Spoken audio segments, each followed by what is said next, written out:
Yon, what's up? Dahil Wednesday nga, syempre laba day. Pero kapag nag-start na nga yung pasukan, babalik na naman sa Saturday ang aming laba day. Ako nga muna ang maglalaba ngayon. Kasi parang ang hindi sasapi si katamaran sa aking katawan ngayong araw na itechiwa. At pati nga itong kobrikama namin, o diba, naisipan ko na ring labhan. Sabi naman sa inyo, malalabahan ko rin yan. At nagumpisa na nga ako ditong magkusot, diba, naka-washing na pero nagkukusot pa rin. Ganun talaga dahil wala akong tiwala sa washing machine namin. Speaking of washing machine, napakatagal na nga rin ang washing machine na yan sa amin. Siguro nung pinanganak ko nga yung aming panganay, diba, hulaan nyo kailang taon na yan. Hula nga lang po walang premyo. Charat! At pagkatapos ko nga magkusot, nagbanlaw na nga ako. Kahit nga po masikip yung CR namin, dyan pa rin ako naglalaba kasi syempre ayoko naman mag-live sa labas. Baka kasi kabahan sa akin si Ivana Alawi. Charot! Okay na yan, kasya naman, diba? At saka kapag naglalaba nga pala ako dyan at nagbabanlaw, pinapaapaw ko talaga yung tubig dyan para naman napapalitan, diba? Hindi naiipon yung maduming tubig. Kaya maaksayado talaga ako sa tubig pagka naglalaba. Dahil bukod sa masikip na yung CR namin, kakaunti nga lang yung planggana at balde ko dyan para mapag-ulit-ulitan ng banlawin. Kaya yun nga, ang ginagawa ko, pinapapaw ko na lang yung tubig para hindi naiipon yung maduming tubig. Nang sa ganun, maayos pa rin yung pagbabanlaw ko, diba? Para-paraan lang ang first son.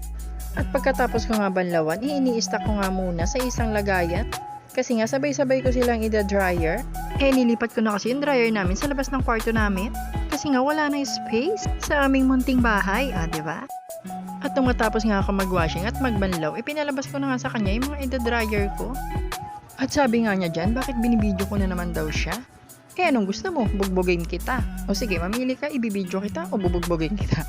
Charot! Diba? Apakasipag naman talaga ng aking asawa. Kapag siya ang naglalaba, siya lahat ang gumagawa hanggang sa pagsampay. Pero pag ako ang naglalaba, syempre hati kami. Dahil hindi pwedeng mapagod ang mataray na asawa. Charot!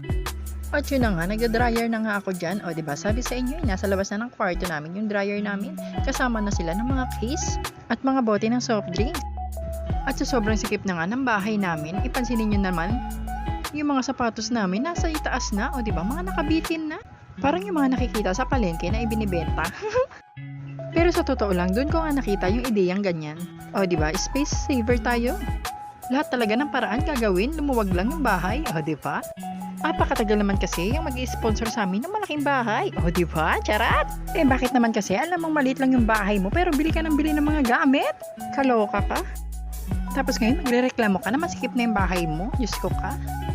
At yun na nga, natapos na nga ako mag-dryer dyan. At dahil wala nga yung aming mga junakis, naglalaro sila sa labas, kaya ako muna magsasampay nito mga damit nila.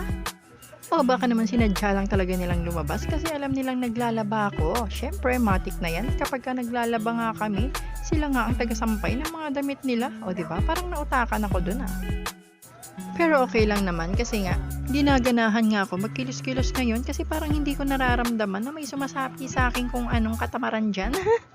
At isa pa nga, nasa labas nga sila, walang magugulo, kaya yun. Banayad nga ang aking katawan magkikilos. Ganon din po ba kayo mga mami, na kapag ka walang nararamdaman kung ano-ano sa katawan, nasisipagan nga magkilos-kilos sa loob ng bahay? Halos lahat ng linisin, parang gusto nyong linisin. At dahil ako nga ang naglalaba, syempre siya muna ang toka sa tindahan. At isa-isa na nga nagsipasukan ng aming mga junakis. Nakaramdam na nga sila ng gutom at alam na nga ang oras ng kanilang merienda. At dahil wala pang nabili, inutusan ko muna ang aking asawa na tanggalin nga yung pobre kama namin nang malabhan na nga. Kasi baka biglang sumapi si katamaran. Diba? Buti na lang talaga meron akong katulong sa buhay at sa gawaing bahay. Kahit nga minsan napakaraming sinasabi. Susundin din naman, ang dami pang intro. At pagkatapos nga, inutusan ko na rin siyang i-vacuum na rin yung mga foam. Kasi ang dami na nga ring alikabok at baka meron na nga nakatira dyan na hindi dapat nakatira. Diba? Ang sosyal naman ang tirahan nyo. At nang matapos na nga siya dyan, inutusan ko naman siyang ilabas yung mga sinampay na mga kumot at kobrikama nga para matuyo agad. Konting hangin lang, matutuyo yun agad kasi naka-dryer naman para mailagay ulit kinagabihan dahil nga wala kami matutulugan. Diba? At yun na nga, nagwalis na nga muna ako dyan pagtapos ko maglaba. Diba? Hindi na uubusan ng energy ang yung mataray na nanay. At binibilisan ko na nga rin maglinis dyan kasi baka nga pumasok na yung aking mga junakis at magsisimula na naman ang kalat.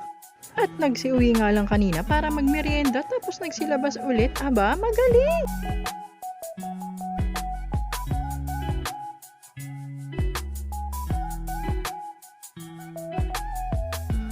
At nung dumilim na nga, ipinakuha ko na nga yung mga nilabhan kong kobrikama at mga kumot sa labas. At syempre dahil siya ang nagtanggal, siya rin dapat ang magbabalik. Diba? Ang taray! At bumango na nga at luminis na nga yung aming hihigaan mamaya. At magbibilang na lang ulit ako ng ilang buwan bago ko yan labahan ulit. Yan lang! Bye!